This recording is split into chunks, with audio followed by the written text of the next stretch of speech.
update, and we haven't really had a lot to update.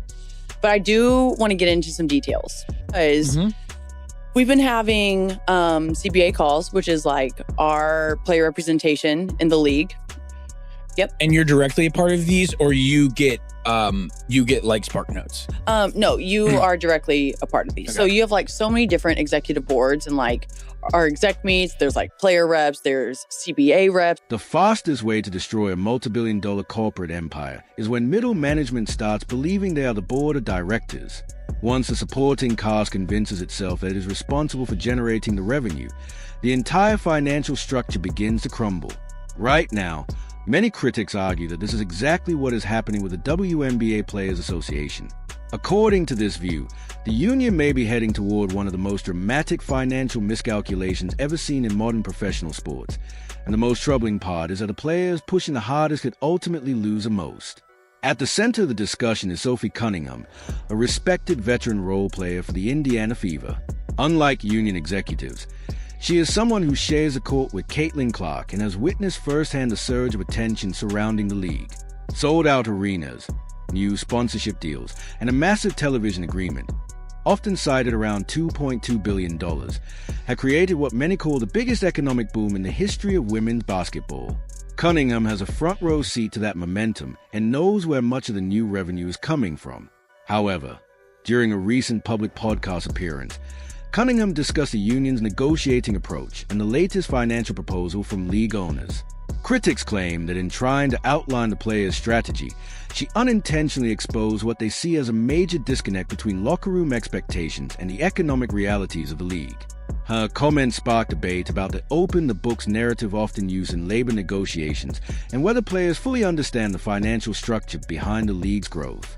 As negotiations continue, the situation highlights a growing tension between players seeking a larger share of the revenue and team owners trying to maintain financial control. Supporters of the players say the current boom, driven partly by stars like Clark, means athletes deserve significantly higher compensation. Others argue that the league's long-term stability still requires careful financial planning. Either way, Cunningham's remarks have become a focal point in the broader conversation about the future of the WNBA and how the league will navigate its new era of attention and economic opportunity. Popcorn. Like 10 p.m. And they came back and nothing happened with the revenue share. And that is the whole thing what we're fighting for. And they go and they change our salary cap. When the league responded to the union's proposal, the outcome shocked many observers. According to comments discussed publicly by Sophie Cunningham, there was essentially no movement on revenue sharing, and the only adjustment was a minimal increase of the salary cap, roughly a $50,000 to $100,000 bump. Critics argue that such a small change doesn't resemble a serious negotiation, but instead looks like a calculated signal from ownership. From this perspective, the billionaire owners of the Women's National Basketball Association understand leverage extremely well, and a tiny counteroffer can be interpreted as a strategic message. The league has no intention of dramatically shifting its financial structure. In other words, the offer may simply serve as a formal response to the union's demands rather than a meaningful compromise. Some analysts believe this move indicates that team owners have drawn a firm line, suggesting they are prepared for a prolonged standoff if negotiations escalate further. Yet Cunningham's reaction on the podcast sounded more like frustration than alarm, which critics say shows how differently players and owners may be interpreting the moment. The tension becomes even clearer when the discussion turns to the core issue of the dispute, revenue sharing.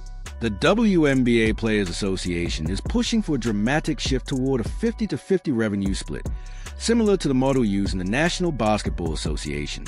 Players argue that the league's recent surge in popularity and media value justifies a larger share of the revenue.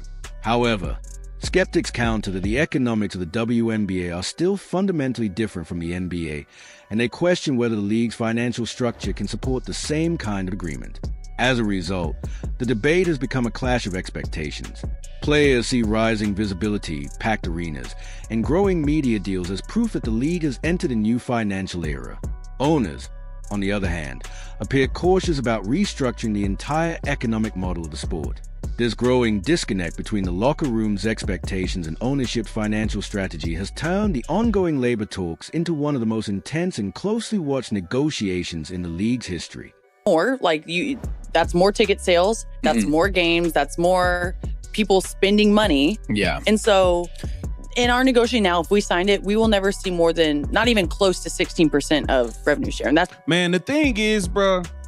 According to comments circulating around the negotiations, one of the most alarming points for players is a possibility that signing the current framework could lock them into receiving no more than about 16% of league revenue. To many casual observers, that number sounds extremely small, which is why it has become a major source of concern for the WNBA Players Association. However, some analysts argue that even a 16% share of the league's rapidly growing income could still represent a significant financial gain, especially as the Women's National Basketball Association expands its media deals and overall popularity. The debate highlights a broader disagreement about how the league's economics actually work and what kind of revenue model is realistic for women's professional basketball. Part of the discussion centers on the structural differences between the WNBA and the National Basketball Association, which operates with far larger arenas, an 82-game regular season, and a much bigger global commercial ecosystem. WNBA teams generally play around 40 games and often operate in smaller venues, which naturally limits ticket revenue, luxury suite sales, and local sponsorship income. Because of these differences, critics argue that directly mirroring the NBA's 50-50 revenue split may not perfectly fit the current scale of the women's league. Supporters of the players, however, say the sport is growing quickly and that athletes deserve a larger share of the new money entering the league. Much of the recent financial momentum has been linked to the surge in attention surrounding Caitlin Clark, whose arrival with the Indiana Fever dramatically increased television ratings, ticket demand, and national media coverage. Some commentators claim that this Caitlin Clark effect has been a major driver behind new broadcast deals and rising league revenue. Others counter that the league's growth is a result of years of development by many players, including established stars such as Brianna Stewart and role players like Sophie Cunningham. The disagreement has also turned into a public relations battle. Players are trying to frame the negotiations as a fight for fair compensation and respect, while critics argue that some messaging risks sounding disconnected from the economic realities fans face. As a result, the ongoing labor talks are not just about numbers. They are also about public perception, fan support, and how the league balances rapid growth with long-term financial stability. That's what I'm saying. So as of right now, maybe it's going to get delayed. At the end of the day, we just want to get treated like professional athletes. And I think we've made a lot of great, just our travel is better. Where we stay is better. We have made a lot of... During the discussion, Sophie Cunningham emphasized that players ultimately want to be treated like true professional athletes, noting that travel conditions and accommodations in the Women's National Basketball Association have improved in recent years. Critics of the union stance, however, argue that many of those professional standards are already in place. They point out that the current system includes minimum six-figure salaries, subsidized housing in major cities, charter flights for teams, and stays in high-end hotels during the season. From this perspective, players are already receiving benefits that many workers in other industries never experience, despite those workers putting in far longer work years. This contrast has fueled a broader public debate about perception and sympathy. Some commentators believe that when athletes publicly complain about compensation or respect, especially while acknowledging perks like private travel and luxury accommodations, it can create a disconnect with fans who work year-round jobs and pay their own living and travel expenses. As a result, instead of automatically rallying behind the players, some segment of the audience reacts skeptically, questioning whether the dispute is truly about unfair treatment or simply about negotiating a larger share revenue. For supporters of the players, the argument is different.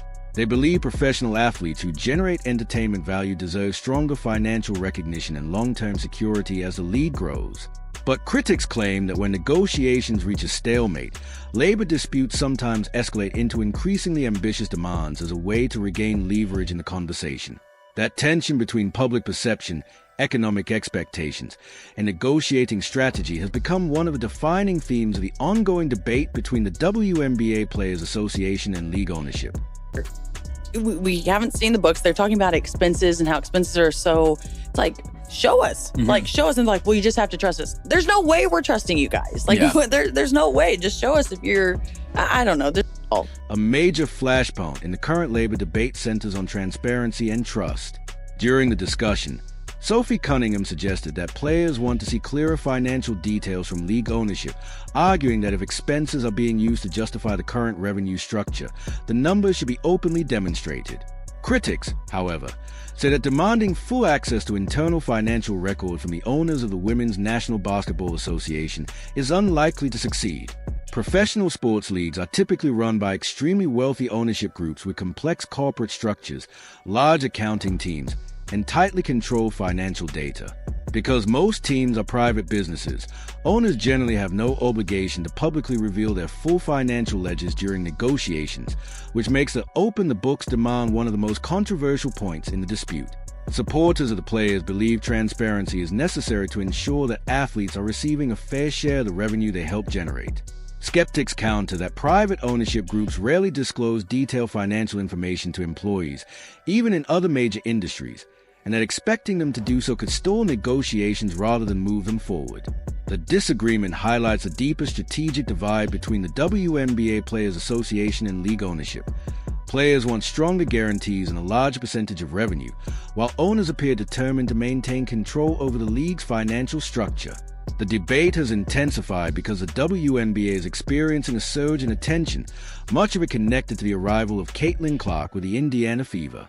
Her impact on television ratings, ticket demand, and overall media coverage has sparked arguments about how new revenue should be distributed across the league. Some commentators believe that this sudden growth strengthens a player's case for a larger share, while others argue that the league must protect its long-term financial stability before dramatically restructuring revenue splits. Because both sides appear firmly entrenched, some analysts warn that prolonged negotiations could risk damaging the momentum the sport has recently gained. If talks were to collapse entirely, a lockout or work stoppage could threaten television ratings, fan engagement, and sponsorship growth just as the league is expanding its audience. Ultimately, the situation reflects a classic labor conflict: players seeking greater transparency and compensation, and owners guarding financial control while trying to protect their long-term investment. The outcome of these negotiations will likely shape the economic future of the league and determine how the next era of women's professional basketball develops.